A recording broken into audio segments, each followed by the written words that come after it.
surface of the water. And we tested that crust, and it was aluminum and barium, that after a year and a half's accumulation had 375,000 parts per billion of aluminum in it. It's literally toxic.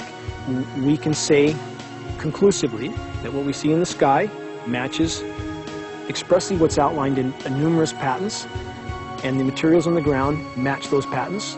This material was not there 5 years ago. It is a recent phenomenon in the quantities it's in. It has escalated in some cases 50,000% in 5 years in the case of aluminum. From our original baseline reading of 7 parts per billion, which was already high, it has escalated up to 50,000% in 5 years. And we've seen profound changes in that time. Dr. Leonard Time, PhD in chemistry, I cross-checked with him, and he says the oxides of aluminum, barium, and strontium will drive your pH into the from an acid soil like this up into the neutral. There's no question about it. And that's exactly what you see happening. Wow.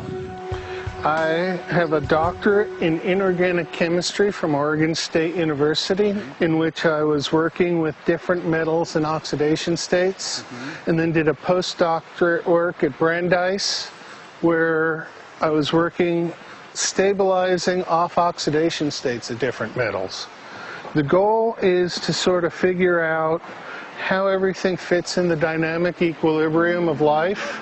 I was working with Francis up in Mount Shasta, and he showed me some rainwater analyses that had to do with levels of aluminum, strontium, and barium in the atmosphere. So I feel the major toxin in these chemtrails is the aluminum.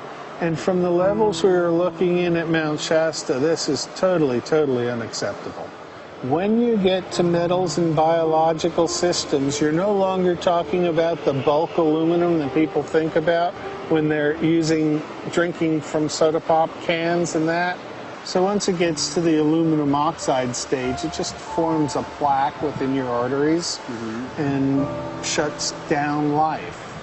When you take elements that normally aren't out in the environment and you start putting them in the environment, it raises some serious red flags. Aluminum is a very specific, nasty in biological systems. It takes that site and it never lets go, and it shuts down the site, and that's it.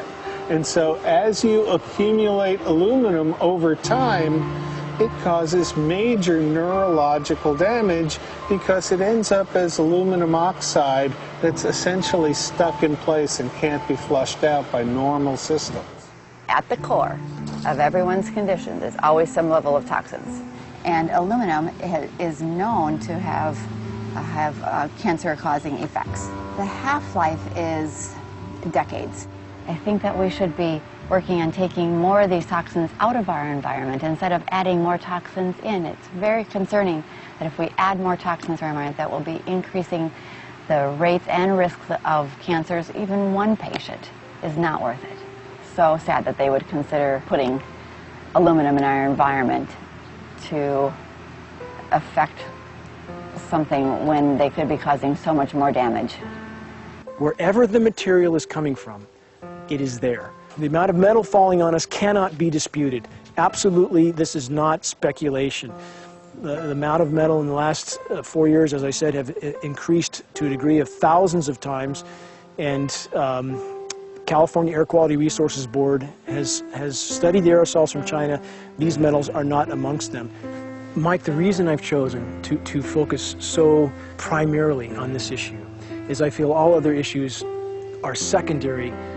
What could be a greater priority than not being able to walk out your door and take in a breath of air without sucking up heavy metals? If our land base is being poisoned, if our waters are being toxified, what will we have left to work with? Whatever we choose to focus our time and energy on, whatever our political beliefs, that this is a common ground for all of us. We must have air that we can breathe that's not full of toxic chemicals and metals. We must have water that's not completely laden with whatever is being emitted from these aircraft. And if people stopped to consider that the atmosphere is as thin as a layer of paint on a basketball, It is an extremely thin layer that allows life to exist on this planet. To simply treat it as a physics lab and experiment with it until it is broken beyond repair is folly of unbelievable proportion. And if people understood that this sort of experimentation not only is going on, but has been going on for a very, very long time. Going back 50 years, there's been countless climate manipulation, weather modification programs that the vast majority of the public is completely unaware of. And if they think that this is not true, that certainly that somehow they would have known if it was occurring, I would ask them to look at things like Agent Orange and the things that governments do because they can, because there's no one to stop them, because they have these huge military machines that want to control everything. And in fact, the government's own document, perhaps you may have seen, it's available to any online, is called Owning the Weather, an expressed goal of our government, and not just our government. He told the Associated Press that the American government has created weather tampering techniques so that the New World Order will be able to starve millions of Americans and to control the rest. There is weather control techniques. Number one, the entire patents on the equipment. Number two, Senator Claiborne Pell's complete statement and story of his own that not only does it exist, but that we even utilize it as far back as the Vietnam War. Well, Murph, we're going to do what we can. Let's see what we can do. You got the scientists behind you. The scientists are with you, so at least this scientist is with you. I may not have $1 million budget, but I've got enough to show that something's dreadfully wrong. You got it. All right. So Arizona will be this Monday, the 21st. Senator Johnson up in Show Low. So we're going to be in the car a long time.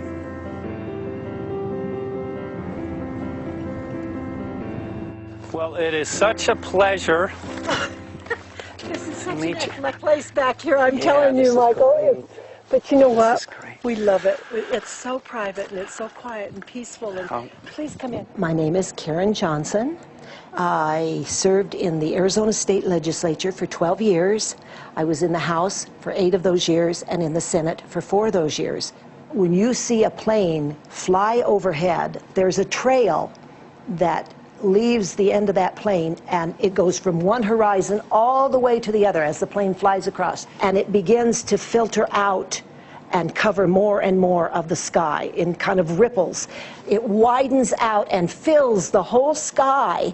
I mean, how could anybody think that that was the case? And then to live and to be underneath that and know that whatever is in that is falling down upon you and upon your animals and upon the earth. And I mean, it's frightening to me. And if people don't start really waking up and facing the fact that we've got people that are doing terrible things to us, and we had better wake up and fight back now. I mean, I'm the mom of 11 kids. I've got 35 grandkids. I mean, I've got a stake in this. I care about what is going to be left for my children. I care about it, and I'm extremely worried about what is going to be left to them.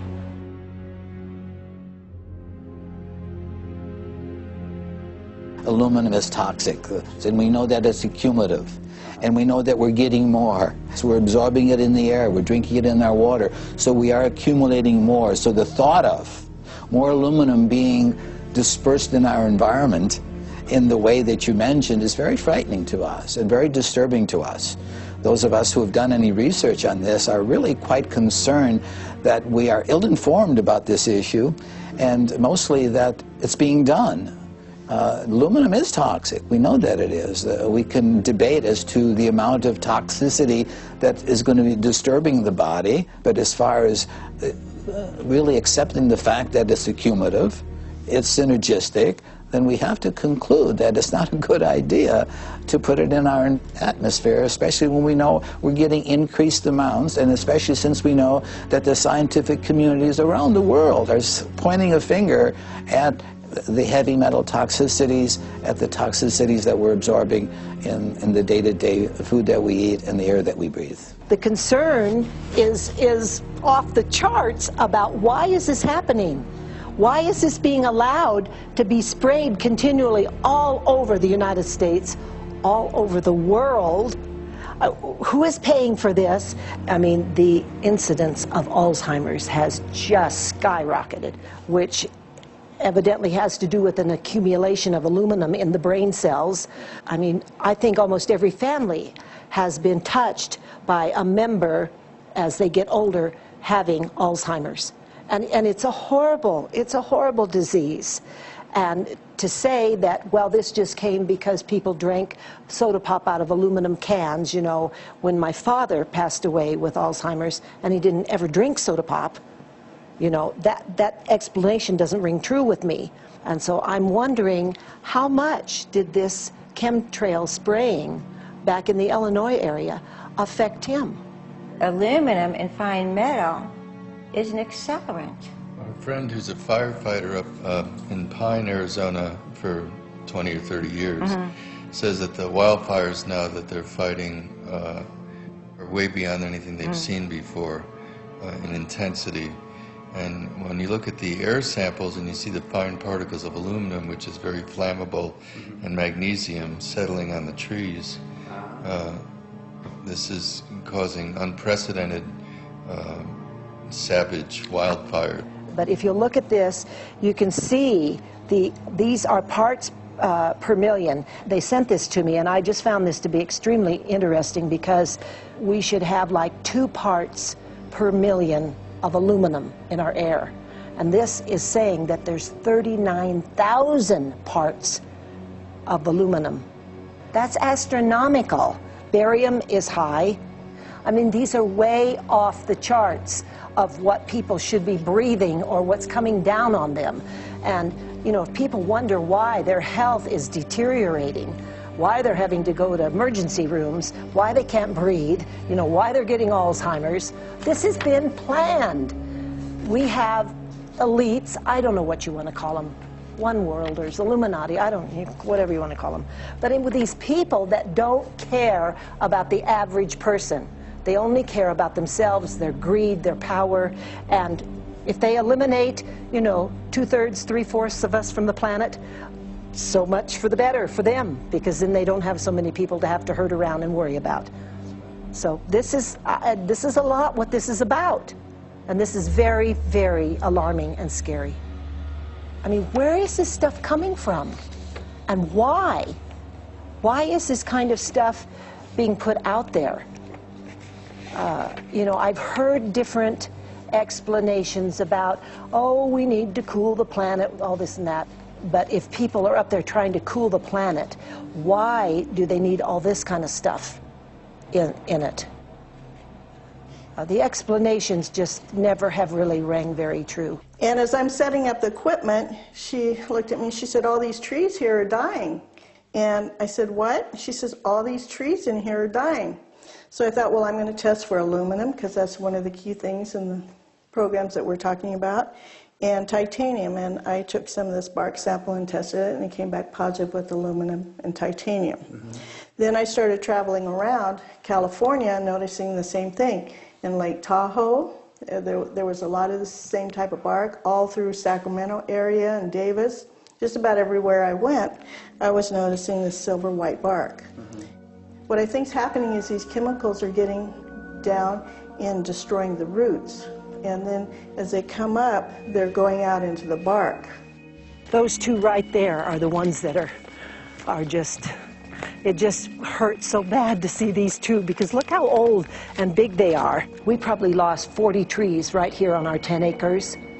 Every week, every other weekend, we'd see another tree that was beginning to die. And I mean, it's just so sad, we'd just cry. And to think that that might have something to do with it, along with their other explanations, would really, really frost me. Every time you lose a tree, you know, it's not good, it's just sad. And there's another one over here in this little group of trees here. Don't you feel better when you stand up and fight than if you crawl down in a little hole and go to sleep? You know, I mean, my gosh, people, your families are out there, children are out there, your grandchildren. I mean, you've got to do something to help.